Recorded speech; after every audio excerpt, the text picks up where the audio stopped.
MBBS करने के बाद ये पीजी करना चाहती थी। उस समय छत्तीसगढ़ एक अलग राज्य बना था और कुछ समय के लिए पीजी एग्जाम्स बंद हो गए थे, जिसके बाद इन्होंने all India level exam clear किया और मुंबई से पढ़ाई की। इन्होंने जबलपुर के हॉस्पिटल में भी अपनी सेवाएं दी और आईवीएफ के क्षेत्र में कार्य करते हुए माही आईवीएफ सेंटर की शुरुआत की और पिछले 7 सालों से ये इस क्षेत्र में सफलतापूर्वक कार्य कर रही हैं। नमस्कार, मैं हूँ रचना श्रीवास्तव। आप देख रहे हैं सी टाइम्स। सी टाइम्स के हमारे खास मुलाकात कार्यक्रम के आज के एपिसोड में हम आपकी मुलाकात करवाने जा रहे हैं director of Mahi IVF centre doctor जिज्ञासा डेंगरा जी से। तो हम लोग आज आईवीएफ के ऊपर चर्चा करने वाले हैं। तो आइए बातचीत का सिलसिला शुरू करते हैं। वेलकम टू अवर शो खास मुलाकात। नमस्कार। नमस्कार। जी, तो मैं आपसे सबसे पहले आपके बारे में ही जानूंगी कि आपकी एजुकेशन कहाँ से हुई। मेरी एजुकेशन बेसिकली एमबीबीएस तो मैंने रायपुर से किया है, जी। छत्तीसगढ़ से। जी। उसके बाद पोस्ट ग्रेजुएशन मैंने मुंबई से किया है और फिर फेलोशिप मैंने डॉक्टर नाडकर्णी मैडम के अंडर में गुजरात से की है। ओके, यानी कि जगह-जगह से आपकी एजुकेशन कंप्लीट हुई है, काफ़ी जी। जगहों से।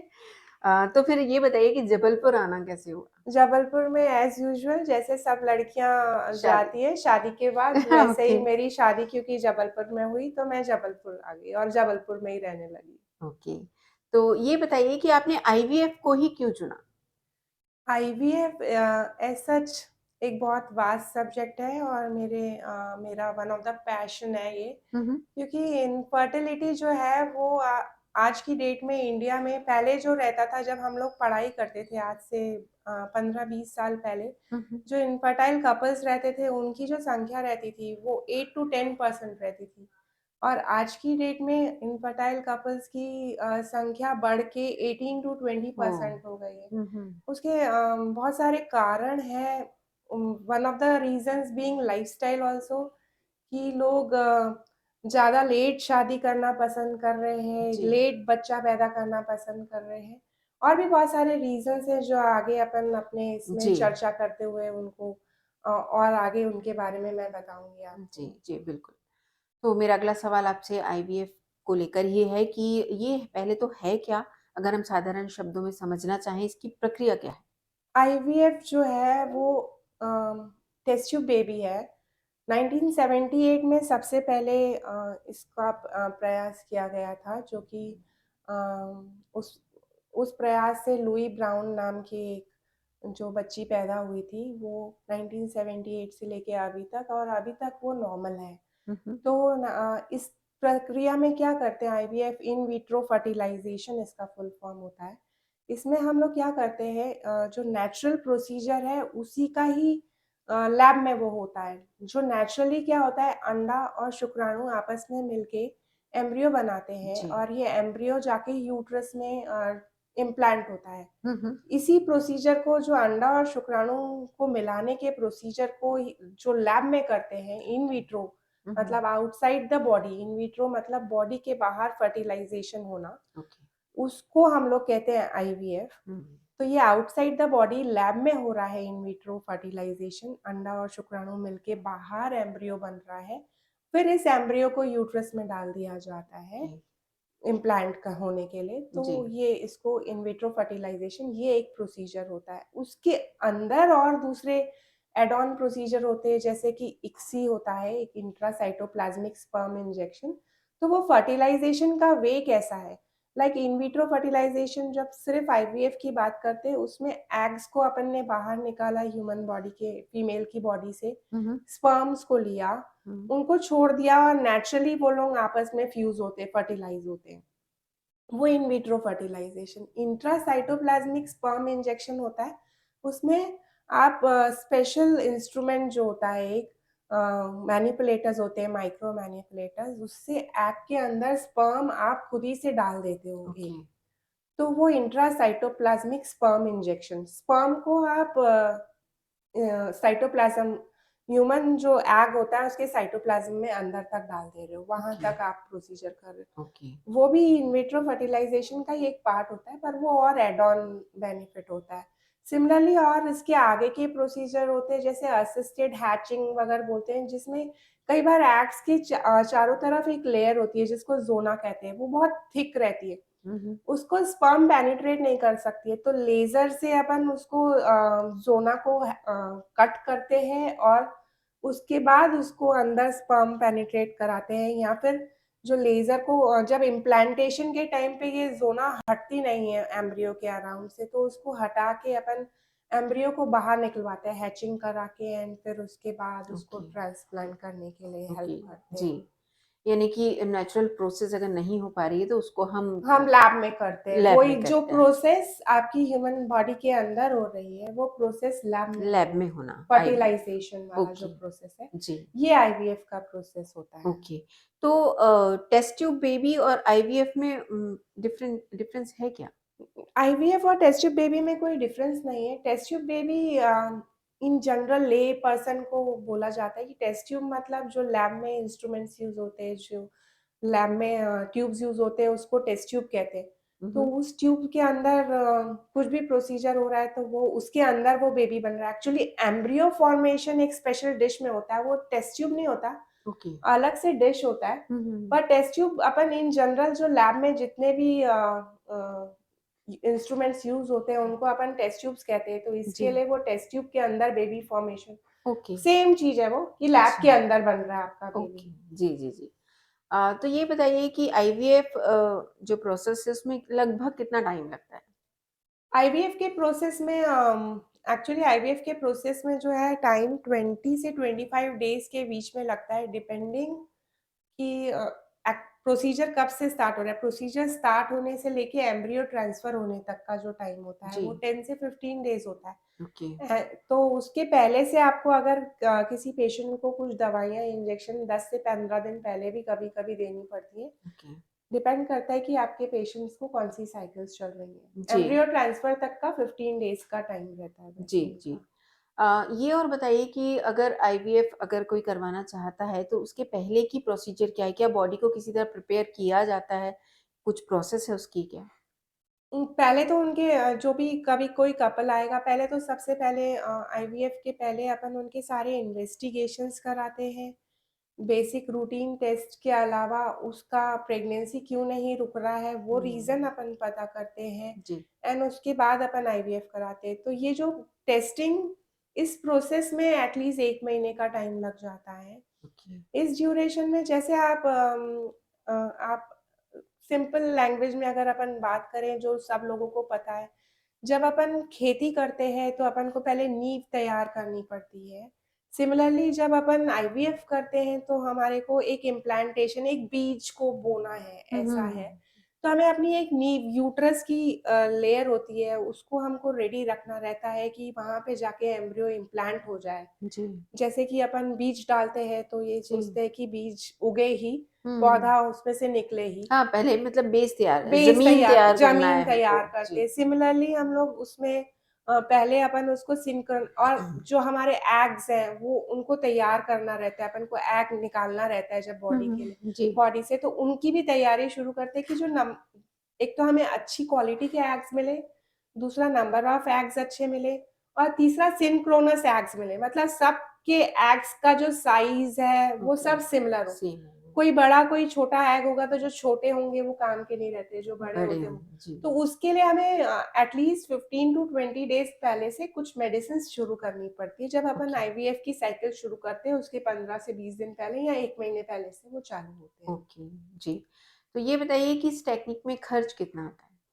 इस टेक्निक में अप्रॉक्सिमेटली डिपेंड्स कि कैसी, मतलब किस लेवल तक की तकनीक है। जैसे उसका पूरा जो डिटेल है, सबसे पहले आईवीएफ की प्रक्रिया होती क्या है, वो उसमें हम क्या करते हैं एक्चुअली, जो होता है, जो खर्चा होता है वो कहाँ आता है, उसके बाद आपको समझेगा। जी, क्या तकरी इसमें पहले तो अपन कारण पता कर लेते हैं कि किस वजह से अपन को आईवीएफ करना है। जब अपन को आईवीएफ करना रहता है ना, तो हमें 10 से 15 दिन तक पेशेंट को इंजेक्शन लगाने रहते हैं कुछ, ताकि जो एग फॉर्मेशन हो ना, वो अच्छा हो, सिंक्रोनस हो, क्वालिटी ऑफ एग्स अच्छे हो, हुँ, और हुँ। जो नेचुरली जब विदाउट इंजेक्शन जब एग फॉर्मेशन होता है बॉडी में, तो सिर्फ़ 1 एग बनता है कोई भी ओवरी से, एक एक अंडाशय से, या तो इस तरफ या उस तरफ के अंडाशय से एक ही जी। एग बन रहा रहता हुँ, है। हुँ। पर आईवीएफ में हमें नंबर ऑफ एग्स ज़्यादा चाहिए रहते हैं, एटलीस्ट 10 टू 15 चाहिए रहते हैं, तो हमें इंजेक्शंस लगाने पड़ते हैं कुछ पेशेंट्स को, हार्मोनल इंजेक्शंस होते हैं, जी। ये एचएनजी या एफएसएच के हार्मोन्स होते हैं, वो इंजेक्शंस लगते हैं 10 से 11 दिन के बाद। उसके बाद जब एग पूरे तैयार हो जाते हैं, तो एक ट्रिगर का इंजेक्शन होता है, वो लगता है उस पेशेंट को। ट्रिगर के इंजेक्शन के बाद हम एग को पिकअप करते हैं, एग को बॉडी से बाहर निकालते हैं। अंडर एनेस्थीसिया होता है ये प्रोसीजर, एक स्पेशल नीडल के थ्रू होता है। जैसे कि आपका ब्लड कलेक्शन होता है, वैसे ही आपका एग कलेक्शन होता है। आपका कोई ऑपरेशन नहीं होता, नीडल से एग्स को बाहर निकाला जाता है। जी। इन एग्स को अंडर एनेस्थीसिया होता है, आपको पेन नहीं होगा, हुँ, पेनलेस हुँ, हुँ। रहेगा। अब इन एग्स को हमने लैब में लिया और इन एग्स के साथ हस्बैंड के जो स्पर्म्स होते हैं उनको वॉश करके, जो एक्टिव मोटाइल जो अच्छे स्पर्म्स हैं उनके साथ आईवीएफ या इक्सी का प्रोसीजर किया।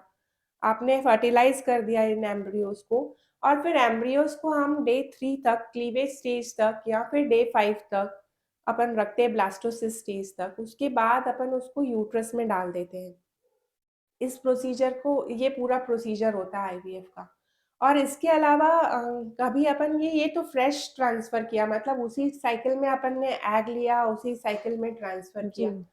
कभी अपन ऐसा भी कर सकते हैं, एग लिया, एम्ब्रियो बनाया, एम्ब्रियो को हमने फ्रीज करके रख लिया, जी। नेक्स्ट साइकिल में ट्रांसफर किया, इसको ओके। फ्रोजन एम्ब्रियो ट्रांसफर कहते हैं। अच्छा। तो ये भी एक प्रक्रिया रहती है, फ्रोजन एम्ब्रियो, ये भी आईवीएफ के अंदर ही होती है।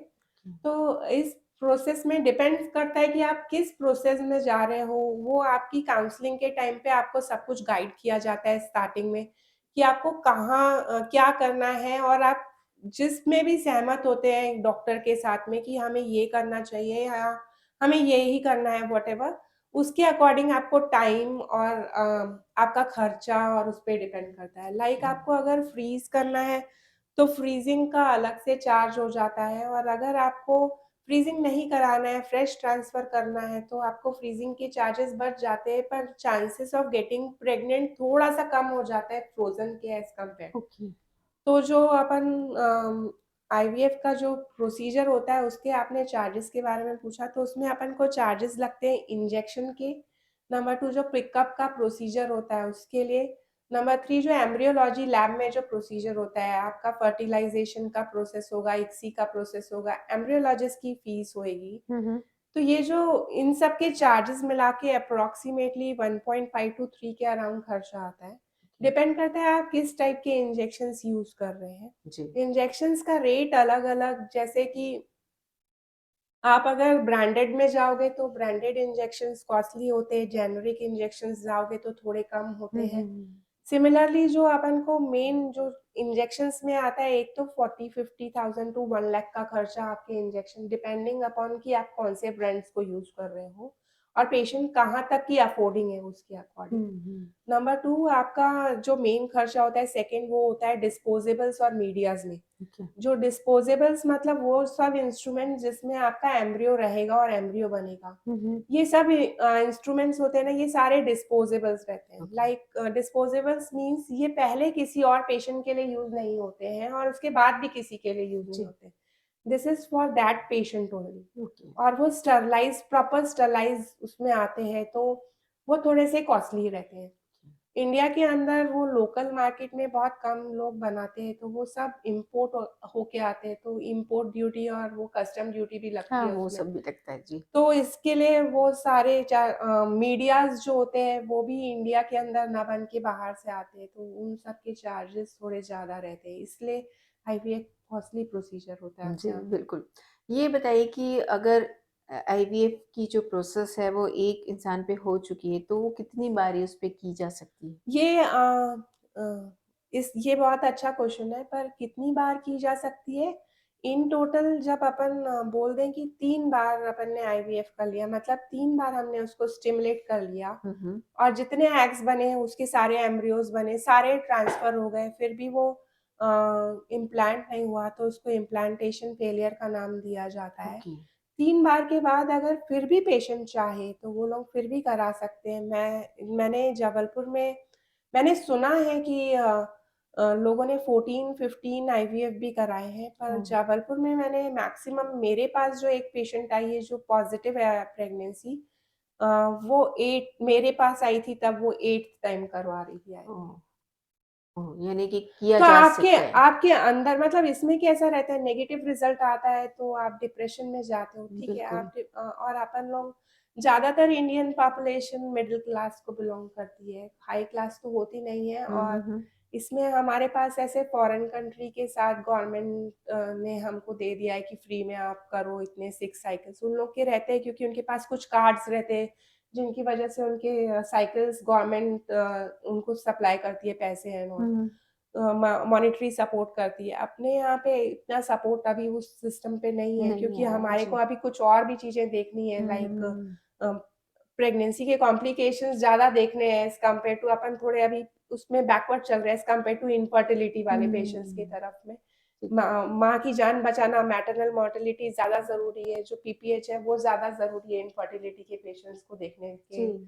तो गवर्नमेंट अभी उस तरफ में ध्यान दे रही है, अभी इधर ध्यान देने में टाइम लगेगा, जी। क्योंकि अपन को उतना प्रोग्रेस होने में टाइम लगेगा, पर होएँगे प्रोग्रेस कभी ना कभी तो। बिल्कुल, क्यों नहीं? तो उस इसकी वजह से हम लोग थोड़ा-सा मॉनेटरी सपोर्ट की वजह से मिडल क्लास फैमिली इतना कॉस्टली ट्रीटमेंट कहाँ तक अफ़ोर्ड कर सकती है, तो वो उसकी वजह से वो लोग रुक जाते हैं कुछ साइकिल्स हुँ, कराने के बाद, कि जी। अब बस हो गया, अब नहीं कराना चाहिए। हुँ, हुँ। और कई बार रहता है इतने सारे इंजेक्शंस भी लग जाते हैं ना, क्योंकि पेशेंट्स को वो जो हार्मोनल थेरेपी होती है वो सब इंजेक्टेबल्स रहते हैं। जी, ओरल कोई भी ट्रीटमेंट नहीं रहता नहीं कि होता है। टैबलेट अपन कुछ दे दें। हाँ जी। तो वो भी कई पेशेंट्स को लगता है कि नहीं, हार्मोनल इतने सारे इंजेक्शंस हो हाँ गए, जी। अब नहीं अपनी बॉडी सहन कर सकती हुँ, है। हुँ, तो हुँ। वो कहाँ तक अपन को उसको सहन हो रहा है और कहाँ किस लेवल तक। यानी और एक टोटली एज लिमिट जी, करी है गवर्नमेंट ने, अभी एक लॉ आया है एआरटी लॉ, उसके बाद एक एज लिमिट कर दी है कि 50 इयर्स प्लस अगर फीमेल है तो वो आईवीएफ नहीं करा ओके, सकती। अच्छा।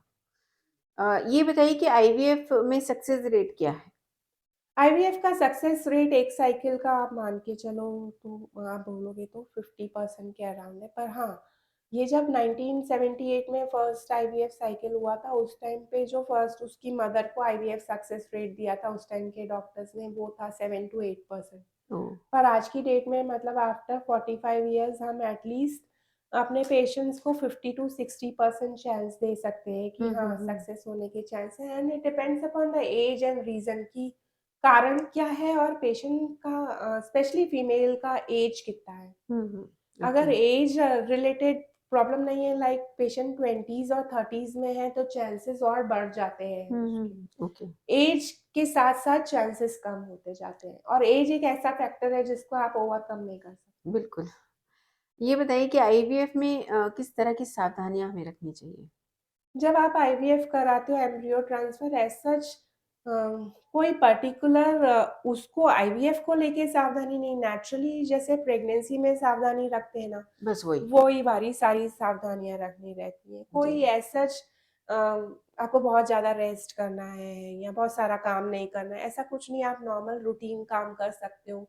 नॉर्मल रूटीन अगर आप एक्सरसाइज़ करते हो, लाइक वॉकिंग एंड कोई भी एक्सरसाइज़ जो पहले से आप करते आ रहे हो, योगा एंड ऑल, वो आप कर कर सकते हो। सकते अभी आप प्रेगनेंसी में बोलोगे कि मैडम मुझे अभी स्टार्ट करनी है एक्सरसाइज़, तो हुँ। फिर वो हम अवॉइड कराते हैं। वो तो हाँ, नेचुरल प्रेगनेंसी में भी अवॉइड कराते हैं, जब नेचुरली भी आप प्रेग्नेंट कि अभी आपको कुछ स्टार्ट नहीं करना है। जो भी है, हाँ, आपको अगर रूटीन कर रहे हो तो आप तो कर बात सकते अलग है। हो। जी। आप इवन वर्किंग हो तो आप अपना काम कर सकते हाँ, हो। मतलब यानी कि जो आईवीएफ प्रोसेस है वो सिर्फ़ कंसीव करने तक की प्रोसेस है। इसके हाँ, वो बाद ये कंसीव करने का उसके बाद वो नॉर्मल। नॉर्मल डिलीवरी की तरह ही है। हुँ। जी। तो ये बताइए कि किस तरह के पेशेंट को आईवीएफ कराना चाहिए? आईवीएफ कराने के बहुत सारे रीज़न्स होते हैं। एक तो एब्सोल्यूट रीज़न्स होते हैं। एब्सोल्यूट रीज़न मतलब इनको कराना ही पड़ेगा आईवीएफ, उनका कोई और तरीका ही नहीं है जी। प्रेगनेंसी होने का। और दूसरा थोड़ा रिलेटिव इंडिकेशंस होते हैं। एब्सोल्यूट रीज़न्स में आएँगे, जैसे अगर फीमेल के एग बन ही नहीं रहे हैं, हुँ, हुँ। बिल्कुल भी नहीं बन रहे, प्रीमैच्योर ओवेरियन फेलियर हो गया, एग नहीं बन रहे, एज रिलेटेड कुछ प्रॉब्लम है, एग नहीं बन रहे, तो आपके पास कोई ऑप्शन ही नहीं है आईवीएफ कराने के अलावा।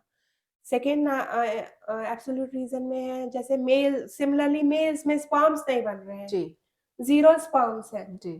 तो आपके पास कोई ऑप्शन ही नहीं है कि आपको डोनर का स्पर्म लेना है, तो आप आईवीएफ कराओ या फिर आईयूआई करो, कोई तो असिस्टेड रिप्रोडक्टिव टेक्निक करो। जी, ठीक है, ये 2। तीसरा रीज़न है आपके बायलैटरल ट्यूब्स ब्लॉक हैं। जी। ट्यूब्स अगर ब्लॉक हैं तो आपका जो मेन प्रक्रिया होता है फर्टिलाइजेशन का, जब बॉडी के अंदर होता है ना, वो ट्यूब्स के अंदर ही होता है, हम्म। फैलोपियन ट्यूब्स के अंदर जी। होता है। तो ट्यूब ब्लॉक है तो आपका फर्टिलाइजेशन नहीं होगा, तो आपकी प्रेगनेंसी नहीं रुकेगी। तो आपके अगर दोनों ट्यूब ब्लॉक हैं तो आपको आईवीएफ के अलावा ऑप्शन नहीं है। कोई ऑप्शन नहीं है जी। उसके अलावा फोर्थ रीजन, आपको जब कभी मतलब आपकी बॉडी में आपका जैसे यूट्रस नहीं है, या फिर आपको थर्ड पार्टी किसी भी रीजन से चाहिए, आपको डोनर एक्स चाहिए, डोनर स्पर्म्स चाहिए, यूट्रस नहीं है तो आपको सरोगेट चाहिए, हम्म। तब आपको आईवीएफ कराना ही कराना है। तो ये ओके। आपके एब्सोल्यूट रीजंस हैं। हम्म। आगे कुछ और रीजंस होते हैं, जैसे आजकल बहुत कॉमन पाया जाता है, जैसे पॉलीसिस्टिक ओवेरियन सिंड्रोम जी। होता है। जी। पॉलीसिस्टिक ओवेरियन सिंड्रोम में क्या होता है, बॉडी में हार्मोनल इम्बैलेंस होते हैं, जिसमें ना एक स्टेज तक जाके एग का जो प्रोग्रेशन होता है, एग है ना बहुत छोटे होते हैं, प्रीमोर्डियल फॉलिकल से लेके मैच्योर फॉलिकल तक वो आते हैं, उसके बाद वो रप्चर होके बाहर आते हैं। हम्म। तो ये जो एग का प्रोसेस होता है ना, पॉलीसिस्टिक ओवेरियन सिंड्रोम में हार्मोनल इम्बैलेंस होने की वजह से एक स्टेज पे आके एग का मैच्योरिटी रुक जाती है। ओके। तो वो मैच्योरिटी रुक जाती है ना, तो छोटे छोटे सिस्ट का फॉर्म ले लेती है वो ओवरी में, इसलिए उसको अपन बोलते हैं पॉलीसिस्टिक ओवेरियन ओके। सिंड्रोम। इसमें जो मेल पैटर्न का जो हेयर ग्रोथ और पिंपल्स, ये सब भी पेशेंट्स को पाए जाते हैं। अच्छा। तो इसमें जो रहता है, मेल मेल हार्मोन्स है ना, उसकी क्वांटिटी फीमेल बॉडी में ज़्यादा हो जाती है। तो ये जो हम्म। है आजकल की लाइफस्टाइल के वजह से हो रही है ये जी। बहुत कॉमनली। जी। इसकी वजह से एग्स की जो प्रॉपर ग्रोथ ना होके बाहर नहीं आते एग्स, तो प्रेगनेंसी नहीं रुकती है। हम्म। उसके अलावा भी पॉलीसिस्टिक ओवेरियन सिंड्रोम बहुत सारे प्रॉब्लम क्रिएट करती है, लाइक फ्यूचर में ये डायबिटीज़ में कन्वर्ट हो सकती है। पेशेंट का वेट बढ़ते जाता है हम्म। और वेट गेनिंग टेंडेंसी रहती है। उसके अलावा उसका हेयर लॉस, हेयर फॉल, या फिर रॉन्ग पैटर्न में hair growth, like male pattern में हेयर ग्रोथ, ये होता जी। है उनको। हम्म। तो ये this is one of the relative indications कि इसमें कभी कभी तो अपने आप से एग्स बन जाते हैं, तो कभी कभी पेशेंट नेचुरली प्रेग्नेंट भी हो जाता है। पर है ना, बिल्कुल। कई बार ऐसा होता है कि 5 5 6 6 मंथ्स तक पेशेंट के एग्स ही नहीं बनते बॉडी के अंदर, एंड विदाउट मेडिसिन उनको पीरियड भी नहीं आता, और विदाउट मेडिसिन वो कंसीव भी नहीं कर सकते। ओके। जी। तो इन पेशेंट्स को कभी कभी अपन को आईवीएफ करना पड़ता है। ये वन ऑफ द मेजर अभी रीजन हो गया है, हम्म। एज अपार्ट फ्रॉम जो एब्सोल्यूट है, क्योंकि एज रिलेटेड फिर इनका एज भी होते जाता है, तो फिर एज रिलेटेड इनफर्टिलिटी का प्रॉब्लम आने लग जी। जाता है। बिल्कुल बिल्कुल। और दूसरा एक इम्पॉर्टेंट रीजन है एंडोमेट्रियोसिस। ये एक प्रकार का ओवेरियन ट्यूमर होता है, जिसमें अंदर पूरा ब्लड, चॉकलेट कलर का ब्लड डिपॉजिट हो जाता है इस ओह। ट्यूमर में, और हम्म। ये ना कुछ केमिकल्स रिलीज करता है, जिससे क्वालिटी और क्वांटिटी ऑफ एग्स कम हो जाते हैं, और प्रेगनेंसी रुकती भी है तो इन केसेस को मिसकैरेज होने के चांसेस अच्छा। बहुत ज़्यादा होते जी। हैं। जी।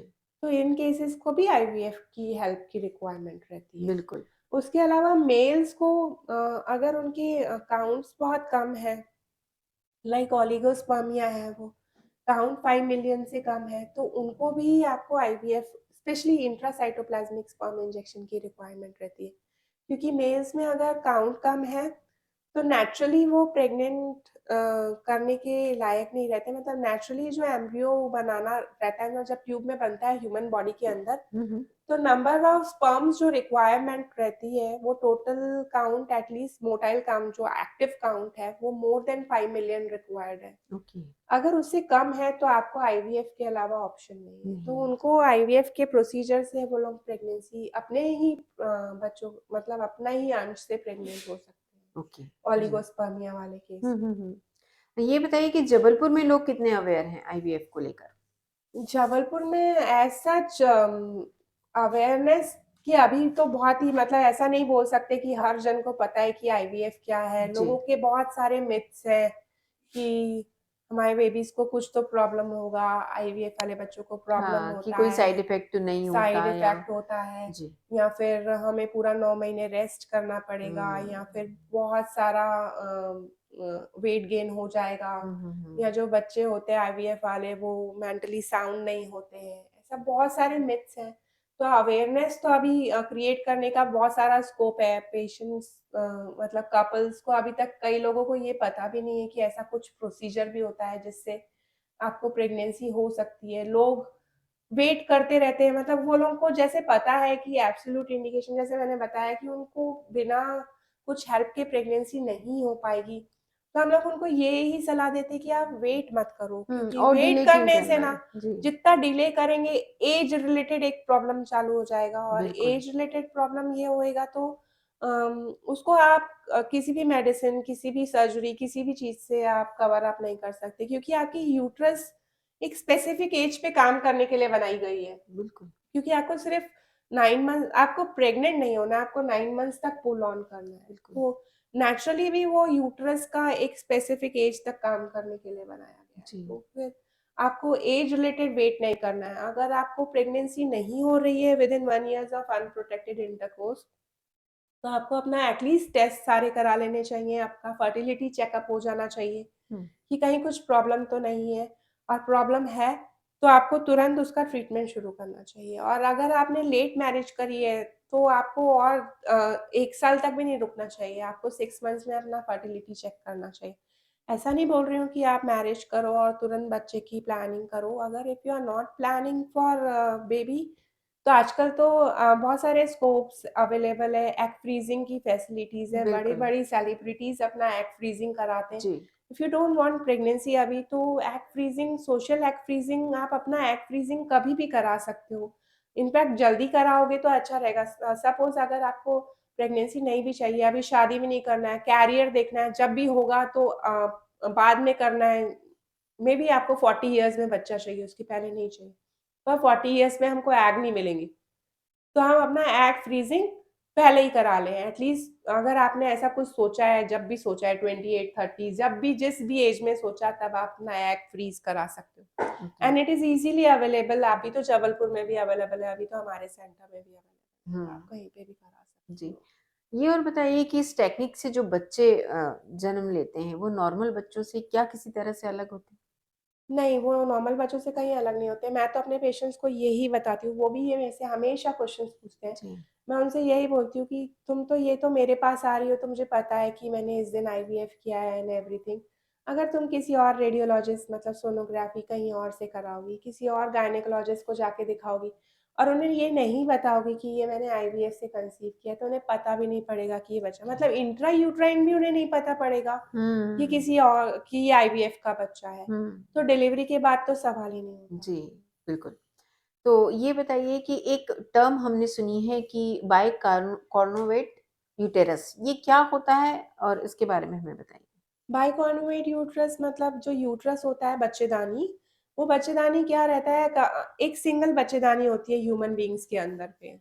जब ह्यूमन बीइंग्स जब बनते रहते हैं ना, मतलब जब फीमेल की बॉडी बन रही है वो अपने माँ के पेट के अंदर, तब ये जो यूट्रस बनने का प्रोसीजर होता है, ये 2 यूट्रस के फॉर्म में 2 ट्यूब्स आके आपस में फ्यूज़ होती हैं और सिंगल यूट्रस बनाती हैं। ओके, 2 फैलोपियन ट्यूब्स तो 2 ही रहती हैं, पर यूट्रस आपस में फ्यूज़ होके एक सिंगल यूट्रस बन जाती है। जी, पर कई बार ये जब प्रोसीजर होता रहता है माँ के पेट के अंदर, तो ड्यू टू सम रीज़न्स, कोई जेनेटिक प्रॉब्लम हो या व्हाटएवर, जो प्रॉब्लम की वजह से वो दोनों फ्यूज़ होने की बजाय 2 पार्ट में ही रह जाती हैं, ओके, तो हाँ, उसको बाइकॉन्वेट यूट्रस कहते हैं। ओके, बाइकॉन्वेट यूट्रस यूजुअली कुछ प्रॉब्लम, जब तक प्रेगनेंसी प्लान नहीं कर रहे तब तक यूजुअली कुछ प्रॉब्लम नहीं करती है पेशेंट्स को। लाइक उसके पीरियड्स भी नॉर्मल आएँगे, उसका सब कुछ नॉर्मल रहेगा, अनटिल एंड अनलेस उसके साथ कोई और प्रॉब्लम इंक्लूडेड है, या लाइक ओवरी में प्रॉब्लम है, ट्यूब्स में ब्लॉक है, या फिर उसका बाइकॉन्वेट तो है पर नीचे से ओपनिंग नहीं है। कई बार ऐसा भी होता है, मुलेरियन अनोमली कुछ तो और है कि ओपनिंग नहीं है, तब तक यूजुअली ये पेशेंट को कोई प्रॉब्लम नहीं देगी स्टार्टिंग में, जी, जब तक उसका रिप्रोडक्टिव एज ग्रुप नहीं आ जाएगा, प्रेगनेंसी प्लानिंग करेंगी। जी, प्रेगनेंसी में भी वो 50% ऑफ द पेशेंट्स को कोई प्रॉब्लम नहीं देती, नेचुरली कंसीव कर लेते हैं वो लोग। हुँ, हुँ, पर कभी-कभी प्रॉब्लम करते हैं, लाइक उनके बार-बार मिसकैरेज हो जाते हैं, रिकरेंट मिसकैरेजेस बोलते हैं उनको, रिकरेंट प्रेगनेंसी फेलियर, आरपीएल बोलते हैं उसका टर्म को। जी, रिकरेंट प्रेगनेंसी उनकी फेल हो जाती है, या फिर कई बार जो होता है डिलीवरी होती है वो समय के पहले होती है, 7th मंथ में, 6th मंथ में, ऐसे भी हुँ, होती है उनकी जी, डिलीवरीज़। कई बार वो यूट्रस फुल टर्म तक पहुँचते-पहुँचते कहीं से गिव वे कर देता है, मतलब रप्चर हो जाती है, तो उसमें प्रॉब्लम हो जाती है। जी। तो डिलीवरी में प्रॉब्लम हो सकती है और कई बार 50% केसेज़ में कोई भी प्रॉब्लम नहीं होती। नहीं होती। डिलीवरी भी हो जाती है, फिर भी पता नहीं पड़ता कि इनका वाई कॉम्बिनेटेड है। ओके। चलिए, तो ये बताइए हमें कि मेनोपॉज़ के टाइम होने काफ़ी सभी लेडीज़ परेशान हैं इस चीज़ को लेकर कि उस समय काफ़ी सारी प्रॉब्लम्स आती हैं। तो इससे जो समस्याएँ होती हैं वो और उनके समाधान के बारे में हमें बताइए? सबसे पहले तो मेनोपॉज़ मतलब उसको अपन थोड़ा एलैबोरेट करें, me plus no plus pause okay. मतलब पीरियड तो बंद हो गए, हुँ, हुँ। पॉज़ हो गए, हुँ, हुँ। मेनोपॉज़ इसको एक्चुअली ये इसलिए यहाँ से डिराइव किया था मीनोपॉज़। हुँ, हुँ। मीनो मतलब मतलब पीरियड मेंस्ट्रुअल साइकिल का पॉज़, हुँ, हुँ। पर हमने उसको चेंज कर दिया है मीनोपॉज़, हुँ, हुँ। मैं नहीं रुकूँगी। हुँ, हुँ, हुँ। पीरियड बंद हो गए पर मैं नहीं रुकूँगी, ओके, ठीक है? तो हमने मेनो प्लस पॉज़ को me plus no plus pause pause में कर कर दिया। दिया, जी। ठीक है? ये वाला जो एक फिज़ियोलॉजिकल स्टेट है लाइक पीरियड चालू होते हैं, पीरियड बंद होते हैं, ये हर फीमेल के साथ आता है ये। इस ड्यूरेशन में ना लोगों ने बहुत सारे मिथ्स हैं, बहुत सारे माइंड में मिथ्स जी। हैं और बहुत सारे प्रॉब्लम्स होते भी हैं इस ड्यूरेशन के अराउंड। लाइक पीरियड्स मैं एग्ज़ाम्पल बताऊँगी क्या प्रॉब्लम्स ज़्यादा होते हैं फीमेल्स में, कि पीरियड्स बहुत इर्रेगुलर हो जाते हैं पेशेंट्स के। इर्रेगुलर होते-होते कभी ज़्यादा आएँगे, कभी कम आएँगे, कभी समय के पहले आएँगे, कभी समय के बाद में आएँगे। एक पर्टिकुलर साइकिल नहीं रह जाती है। तो ये इस एक ये प्रॉब्लम आती है, दूसरी प्रॉब्लम्स आती है मूड स्विंग्स होते हैं, हॉट फ्लैशेज़ होते हैं, अचानक गर्मी लगने लगेगी, अचानक लगेगा कि नहीं बंद कर दो, चिड़चिड़ापन बढ़ जाता है या फिर बॉडी में बोन पेन्स या सब ये सारे पेन्स और जेनिटो यूरिनरी सिम्पटम्स लाइक जिसके बारे में लोग खुल के नहीं बताते लाइक ड्राइनेस, वजाइनल ड्राइनेस लगेगी या फिर खुजली, इचिंग या यूरिनरी कॉम्प्लिकेशंस जैसे जलन, ये सब बहुत सारी दवाइयाँ भी ले लो फिर भी ठीक नहीं होता। ये जी। इस पीरियड में होता है।